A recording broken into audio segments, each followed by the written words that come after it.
Bonjour tout le monde, moi je suis René de chez Aérosport. Et moi je suis Guillaume. Ce matin, ce qu'on veut vous expliquer, on veut vous parler de kayak gonflable. Fait que Guillaume, d'après toi, là, pourquoi qu'on devrait s'en aller vers un kayak gonflable versus, c'est quoi l'avantage au moins d'un kayak gonflable versus un kayak rigide? Bon, c'est une bonne question qui se répond en plusieurs volets. Il y a une multitude d'avantages qu'on peut retrouver dans le kayak gonflable par rapport au rigide. En commençant par le fait qu'un kayak comme ça se dégonfle et ça rentre dans un sac. Donc, un sac de cette grosseur-là est le format le plus gros de la famille des kayaks d'Aquanite. Donc, tous les kayaks de la gamme rentrent dans ce sac-là. Un des gros avantages aussi, c'est quant au poids. Tous les kayaks de la gamme de mes kayaks gonflables vont aller jusqu'à un maximum de 40 livres. Donc, si on parle de mes kayaks de 14 pieds, tout comme mes kayaks de 10 pieds, on ne va jamais excéder 40 livres. Chose qu'on ne retrouvait pas dans le kayak rigide. Avant le kayak rigide, ça pesait pas loin de 80 livres dans le 12 et dans le 14 pieds. OK. Pour le transport, pour l'entreposage, il n'y a rien de plus facile. Tout le monde peut transporter ça. Même quelqu'un qui a une mini-voiture, pas besoin d'avoir un pick-up ou un camion ou des supports de toile. N'importe qui peut transporter ça.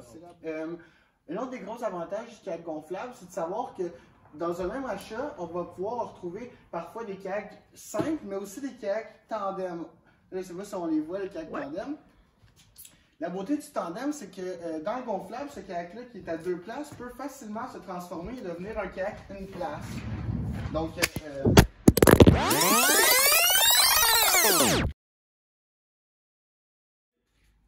Hey Guillaume, tantôt tu m'as parlé que tu étais capable de transformer un kayak tandem, parce que là, on a beaucoup de modèles qui sont tandem, on est capable de transformer ça en kayak solo. C'est quelque chose de compliqué ou ça se fait quand même assez vite? Ça se fait en un quart de tour. Il faut savoir que tous les planchers des kayaks sont faits avec des lanières de velcro. Donc le plancher est appuyé avec du velcro au plancher.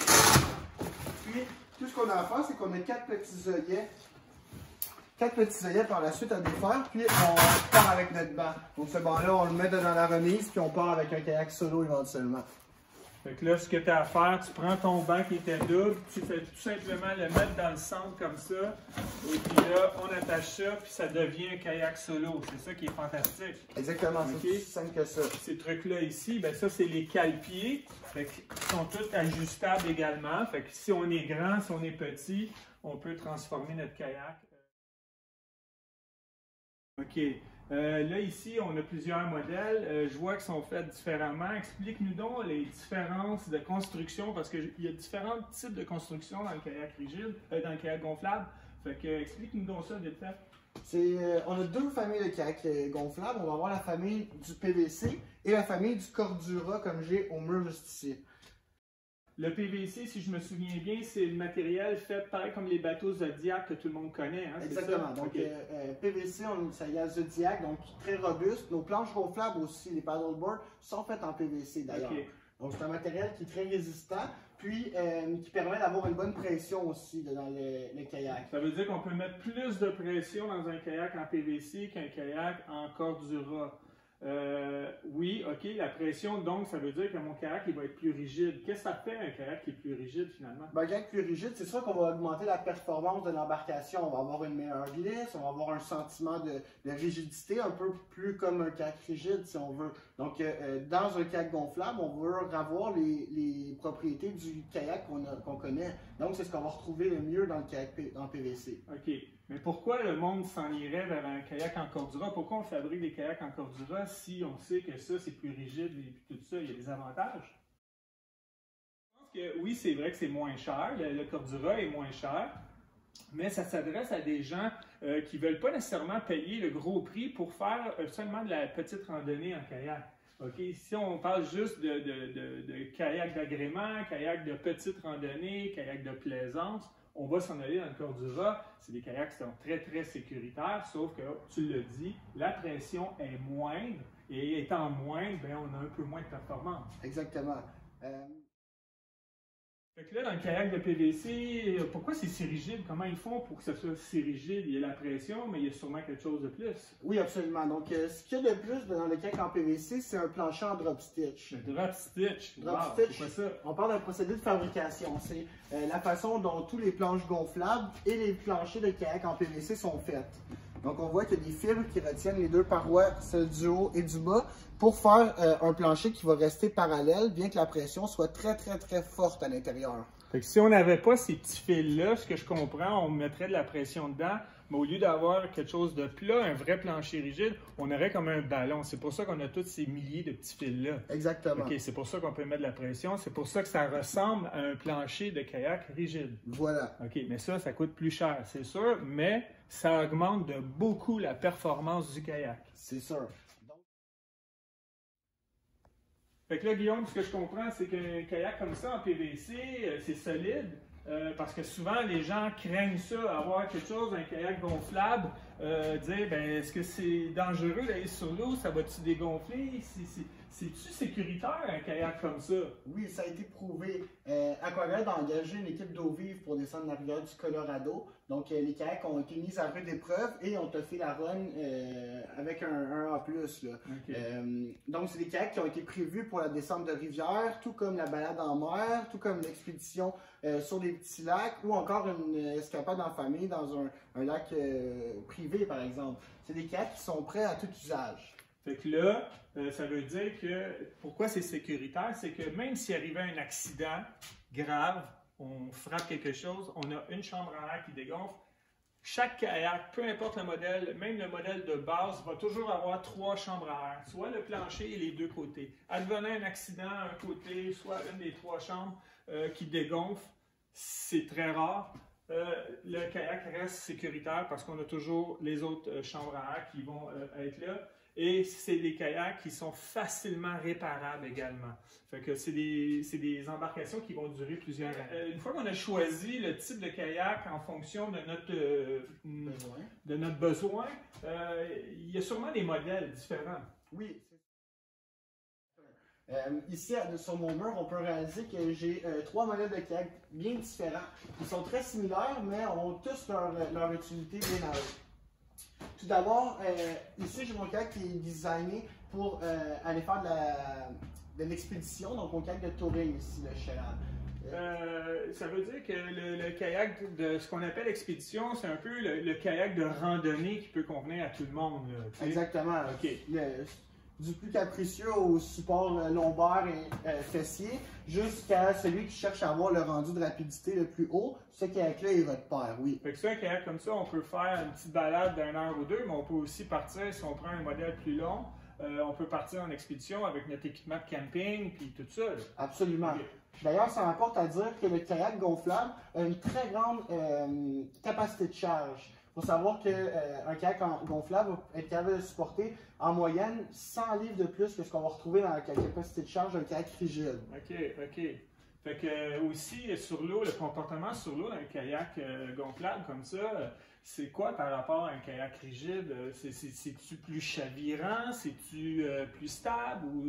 Oui, absolument, tu l'as dit. C'est plus stable un kayak gonflable.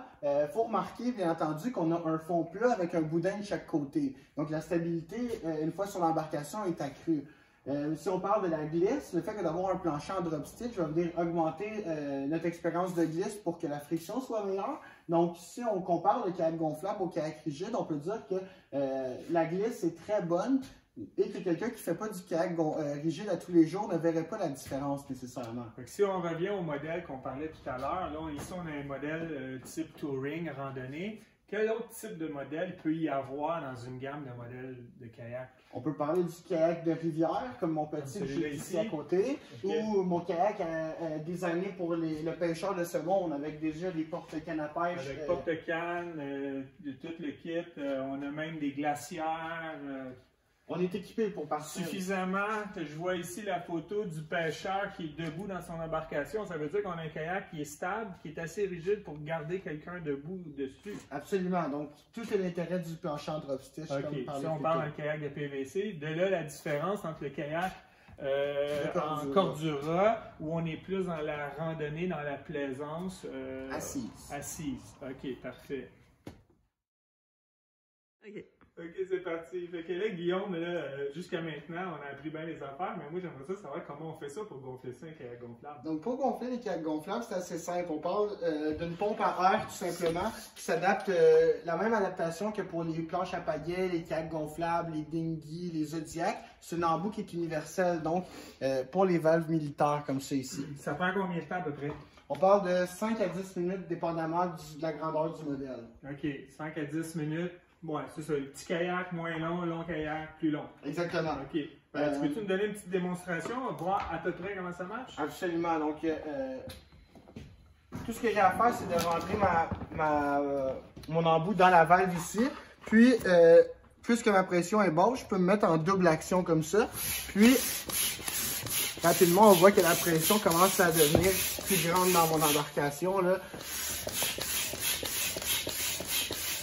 Il y a quand même toujours l'option pour les paresseux d'utiliser ce qu'on appelle les belles petites pompes électriques comme ça, universelles. Même principe, on rentre ça dans la valve comme ça ici. Et tout ce qu'on a à faire, la pression est déjà, on peut ajuster notre pression. Et tout ce qu'on fait, on peut partir notre pompe. Et le kayak se gonfle tout seul. Fantastique. Guillaume va nous faire une petite démonstration pour vous prouver à quel point les kayaks sont rigides. Un kayak gonflable avec un plancher en drop stitch, comme on vous a parlé tout à l'heure.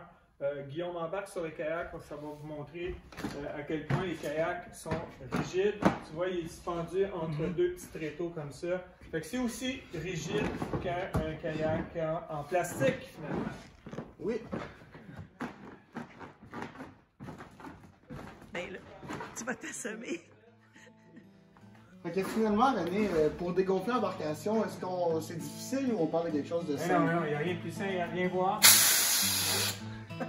Après tout ce qu'on a vu, que ce soit pour une personne qui a un souci d'espace ou la difficulté quant au transport, quelqu'un qui cherche à avoir une bonne glisse même dans un kayak gonflable ou encore un super confort, le kayak gonflable vient répondre à ces besoins-là avec Finalement, ça convient parfaitement. Les gens qui ont des petites voitures, les gens en condo, les gens qui font du VR, on ne veut pas mettre les gros kayaks lourds, rigides sur le toit du VR. Fait que ça convient.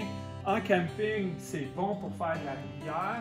Puis finalement aussi, je pense qu'il faut comprendre l'entretien d'un kayak comme ça, c'est vraiment simple, c'est des règles de base. Tout ce qu'on a à faire, c'est de le nettoyer, l'assécher avant de le rouler. Et puis, vous allez avoir votre kayak pendant de nombreuses années. Il va rester beau comme ça, c'est des matériaux qui sont ultra résistants. Fait que je crois que c'est un bon investissement et puis qui va vous procurer pendant plusieurs années de plaisir sur l'eau. C'est une question d'entretien finalement.